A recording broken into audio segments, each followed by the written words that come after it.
on montre qu'on peut faire du cirque différemment, qu'il faut faire du cirque différemment, qu'il faut aller de l'avant. Le cirque ne va pas mourir parce qu'on ne présente plus d'animaux sur la piste.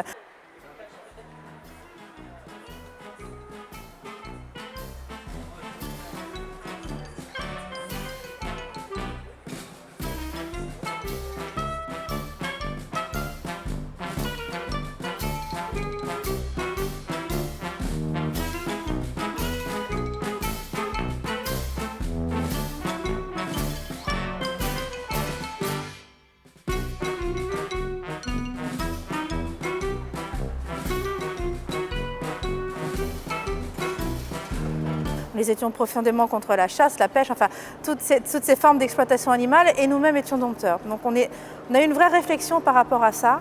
On a eu envie, une fois que nos animaux ont commencé à vieillir, à décéder, etc., de changer de voie et surtout d'emmener notre métier dans un nouvel ère. Nous ne voulions pas transmettre de fausses traditions à nos enfants par rapport à notre profession. Nous sommes avant tout des artistes, des saltimbanques, des entrepreneurs de spectacles et notre métier c'est de faire rêver et de divertir le plus grand public.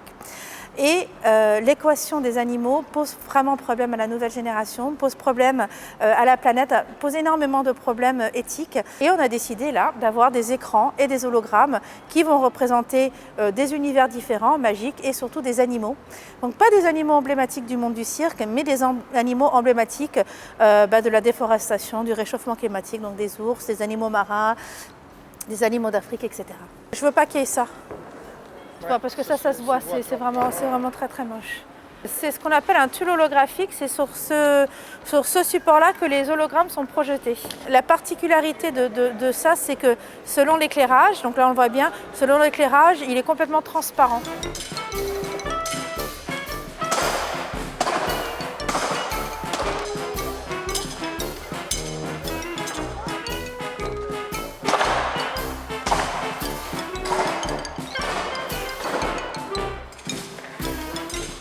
Nous sommes des ovnis et nous avons été largement maltraités à ce sujet. Ça a été très mal perçu, mais tant mieux, ça nous a donné des ailes pour continuer et pour monter tout ça. En tant qu'ancien dompteur, on est actif maintenant dans la protection animale de par des actions qu'on mène avec notre éco-cirque.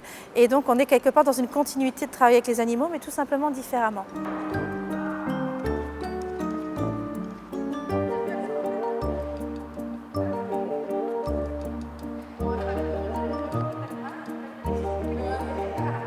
J'ai réfléchi à pouvoir faire un nouveau numéro sans les animaux. Donc ça a été une année difficile pour moi forcément, parce que j'ai vécu 10 ans auprès des animaux. J'ai dû me renouveler. Quand j'ai commencé le cerceau, je me suis dit « Ah, c'est un objet, ça va être difficile d'établir un lien ». Donc après, la reconversion a été vite faite parce que je me suis pris de passion pour l'aérien finalement.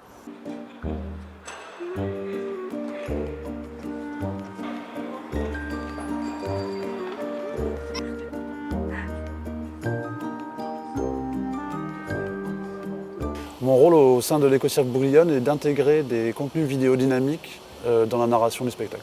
Je n'imaginais pas que le cirque traditionnel connaîtrait cette mutation aussi rapidement.